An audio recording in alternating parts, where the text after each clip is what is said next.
Hey guys, welcome back to another video. I am Kayon Aldria. Anyways, in this video we're just going to talk about how I became a permanent resident as a student in Canada. And there are two questions that came to my mind when I was trying to think about how I can talk about this some more so that people really understand the PR process, right? Especially as a student. And these two questions were: one, what decisions I've made that helped me to get to the goal, and two, what lessons I've learned along the way and why. Right? Yeah, it's two questions. So if you want to see more of this, stay tuned.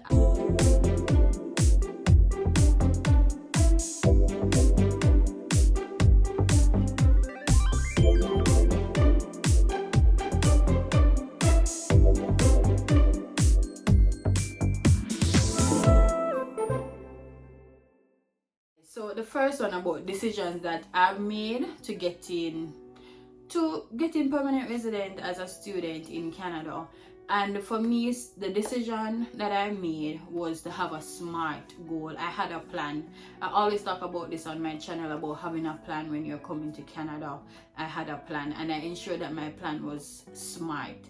If you don't know by now, there is this metric called SMART.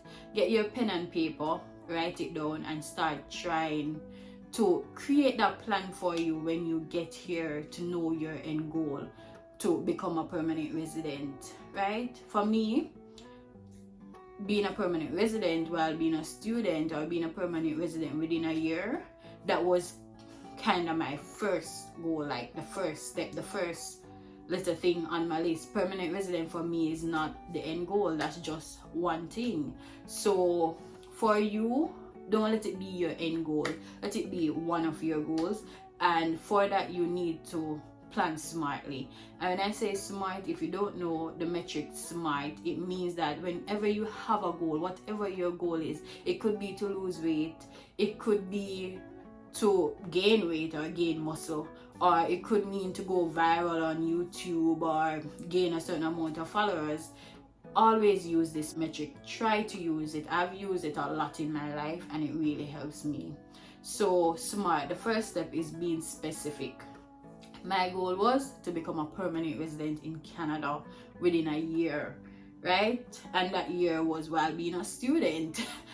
And that was my goal. It was very specific. It was very specific.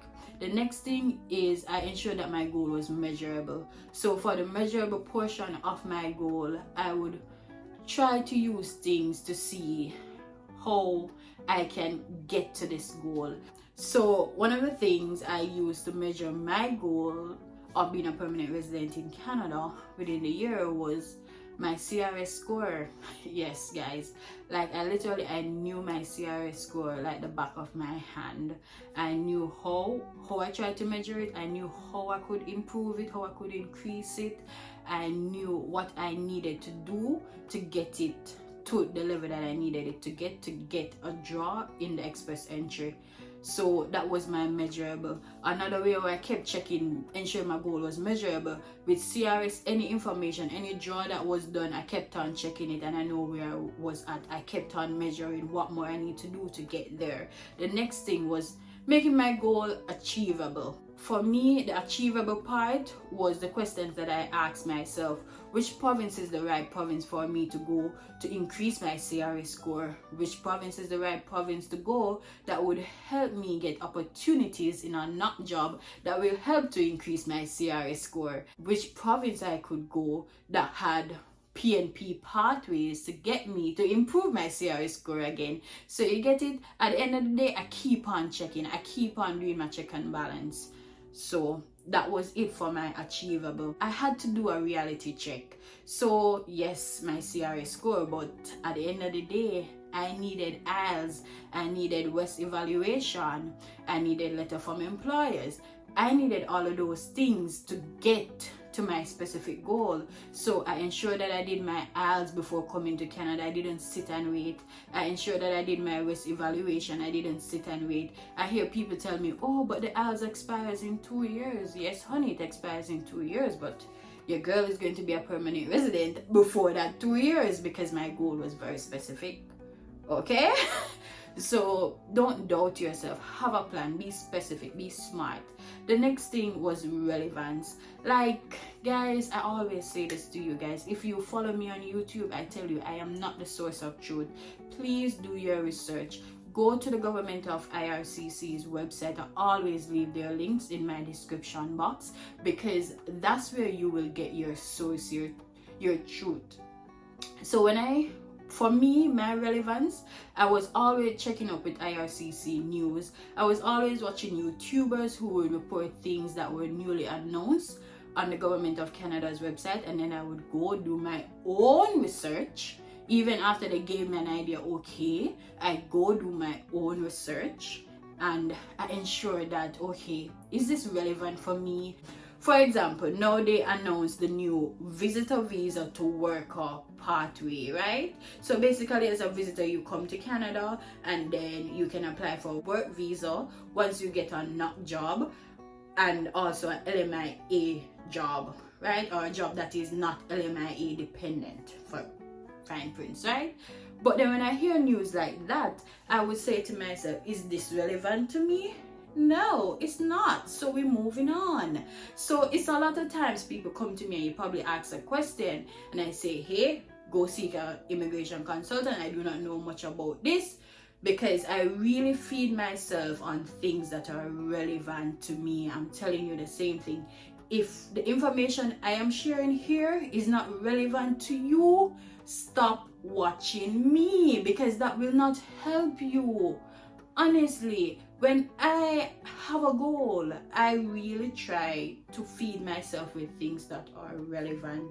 So if an information or content is not relevant to you, not saying that you need to tone it out completely, because it might be relevant in some other aspect of your life, but you have to know how to manage content and the information that's out there. So a lot of information out there, so ensure that what you're doing is relevant to your goals. I have people I watch on YouTube that sometimes I watch them now, and then another time I haven't watched them in months, because at the time my goals, their content is just not relevant to me at the time. So feed your mind wisely. The next thing was timeline. I ensured that my goal, I had a timeline. It was within a year, right? I was very specific with my timeline. So when it comes to checking my CRS score, getting the job, I did all of those in time, doing all the updates. We applied for BCPNP. We kept on doing the things that we needed to do based on our timeline. Those are the decisions that I made that helped me to get permanent resident. I really took it personal, because my journey is very personal to me, and I really believe that so many people, you have the opportunity to, but you keep on saying, oh, you're waiting until you finish school. If you don't have to, especially if you have a partner, you don't have to wait to finish school. You don't have to wait. Like, I wish I had more time, because I would tell you about how we got this job opportunity in Nova Scotia, and I did my research and I realized, okay, Nova Scotia PNP pathway is much easier than BC PNP pathway. So at one time, that's when I just came here, I was like, okay, maybe we should move to Nova Scotia, because then I could get PR quicker and I could do school online, because you know, the entire remote thing. Because my goal, I was so intentional, I was so specific. So take your journey, take your goals serious. Your goals should scare you. So those are decisions that I've made along my journey that have really helped me, and I hope it will help you too. Be smart, be specific. The next thing now, lessons I've learned along the way. I think honestly, one of my biggest lessons that I've learned, and why, is, I think one of my biggest lessons honestly is that I've learned that along this journey, you gotta learn to roll with the punches. You gotta learn to fight. You gotta learn to struggle. Nothing is wrong with struggling, but when something hits you and you get knocked down, don't stay down. Maybe you need a couple hours to cry and get it over with and put on your big girl panties. Do that, because you gotta learn to get back up and you gotta learn to come back. and you can't take things personally. You can't. I've learned that a lot even while doing YouTube, because hey, people are going to talk, but you have to learn to filter through the noises. You gotta remember your why. I always say this: know your why. Sometimes you'll feel knocked down, but don't let circumstances make you feel defeated, because Canada is going to throw a lot of things at you. You probably try to get a job and it's not easy. Everybody have different problems, different situations. Everybody's situation is completely different, but you cannot let that stop you from dreaming again. You cannot let that stop you from going full force after what you need or what you want for yourself. So you gotta learn to get up. You gotta learn to fight. You gotta be a fighter. So that's one of my lessons that I've learned, that it doesn't matter what happens, you got this.